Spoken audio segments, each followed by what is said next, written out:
सीता जी ने कहा खबरदार, या तो आर्य समाज को छोड़ दो या तो घर को छोड़ दो। तो राम प्रसाद बिस्मिल ने अपना घर छोड़ करके आर्य समाज को अपना केंद्र बनाया। देशभक्तों को वो इकट्ठा की, उनकी जीवनी पढ़ी, आप लोगों ने पढ़ करके देखना। 50-50 दैनिक डेली सिक्के पेश किया करता था वो। वहां दंड बैठक मारनी शुरू की, यज्ञ आदि संध्या आदि करना शुरू किया और काकोरी रेल खजाना लूटा उन्होंने, सरकारी खजाना। सरकारी खजाने को लूटने के अपराध में उनको जेल की सजा हुई। वो जेल भी मैं देख करके आया, गोरखपुर की जेल। सबसे पहले जो अंतरराष्ट्रीय योग सम्मेलन पहला कब हुआ था बोलो जी जरा? 2015 में मैं राजनाथ जी के साथ गोरखपुर धाम से पहली बार गोरखपुर गया।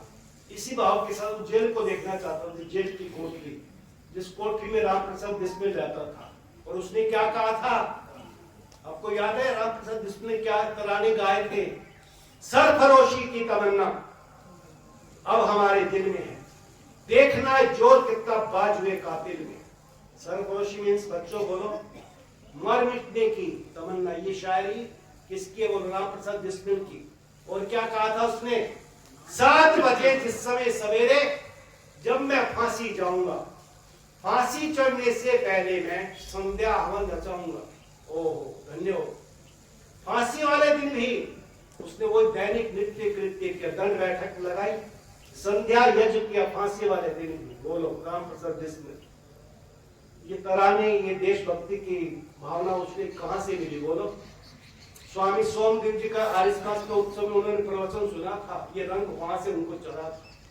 न जाने कितने देशभक्त, हमारे आचार्य सत्यव्रत जी ने एक पुस्तक लिखी, स्वाधीनता संग्राम में आर्य समाज का योगदान, और न जाने कितने विद्वानों ने लिखी। और इतिहास, कांग्रेस के इतिहासकार भी इस बात को मानता है, देश को आजाद कराने में 80 से ज्यादा % योगदान आर्य लोगों का रहा हुआ। 1857 में जो पहला स्वाधीनता संग्राम शुरू हुआ, उसके बाद महर्षि समय के ही देशभक्ति की लहर चली और देशभक्तों ने हंसते हंसते फांसी के फंदों को चूमा। भगत सिंह न जाने कितने देशभक्तों ने।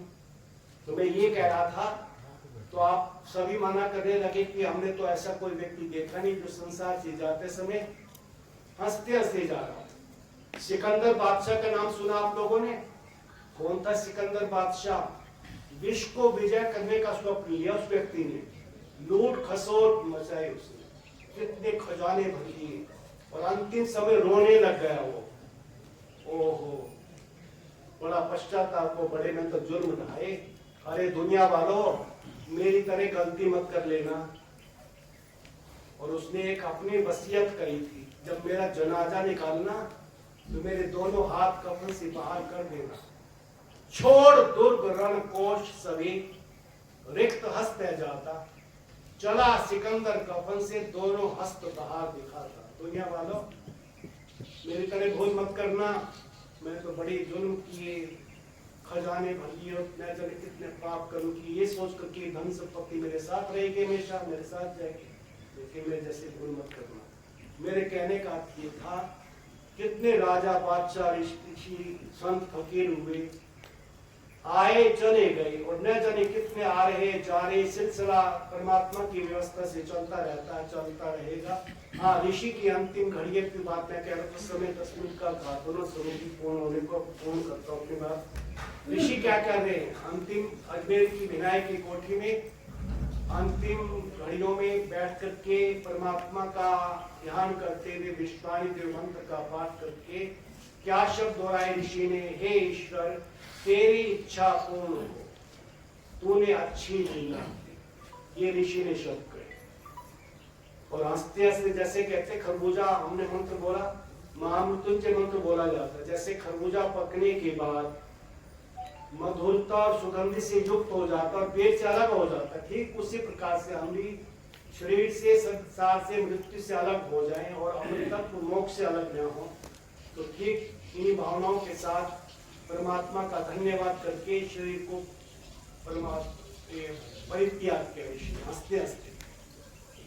तो हम भी ऋषि के भक्त हैं, ऋषि के अनुयायी हैं। प्रयास करें, अभ्यास करें, किया नहीं अभ्यास याद कैसे आएगा?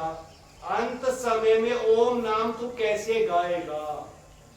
बिना अभ्यास के नहीं होगा। जो अभ्यास किया वही आगे आएगा। एक अंतिम बात याद है, पटवारी मृत्यु शैया पर पड़ा हुआ है, प्राण नहीं निकल रहे, तड़फड़ा रहा, छटपटा रहा।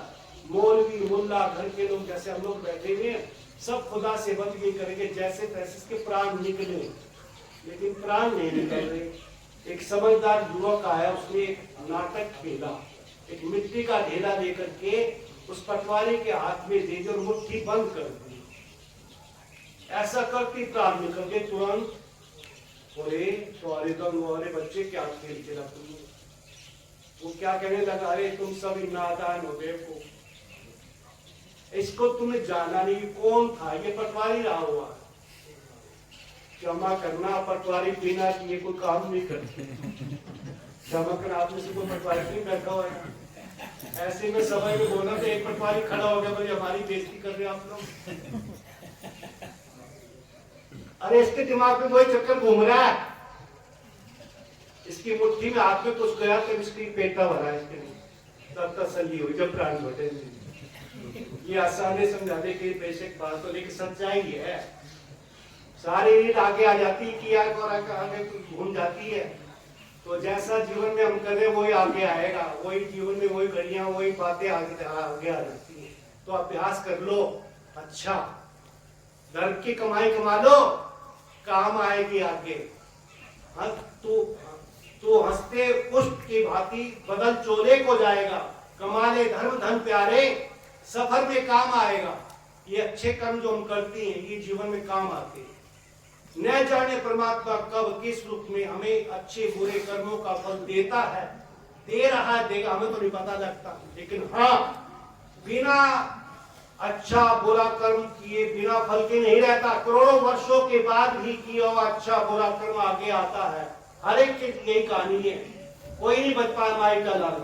खबरदार, ऋषि सब यही चेतावनी देते, जीवन में भूल करके पाप मत करना, रोना पड़ेगा। नादान भुगत करनी अपनी, पापी पाप में चैन कहा। जब पाप की गठरी शीश धरी, शीश पकड़ क्यों रोवत है? रो रहा है पागला, क्यों रो रहा है? अपने कर्मों को रो, उल्टे कर्म किए थे।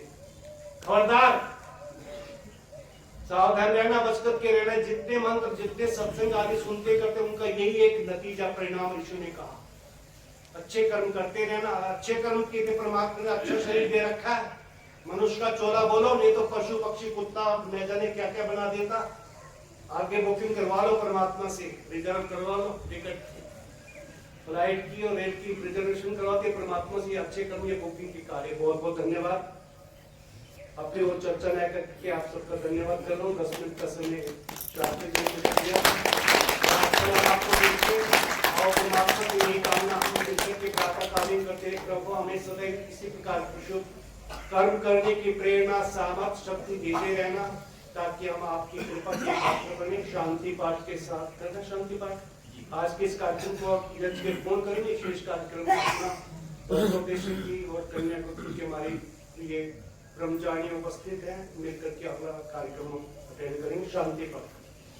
ओम क्या हो शांति अंतरिक्षम शांति पृथिवी शांति शांति रोषधयः शांति वनस्पतयः शांतिर्विश्वे देवाः शांति ब्रह्म शांति सर्वं शांति शांतिरेव शांति सामा शांतिरेधि।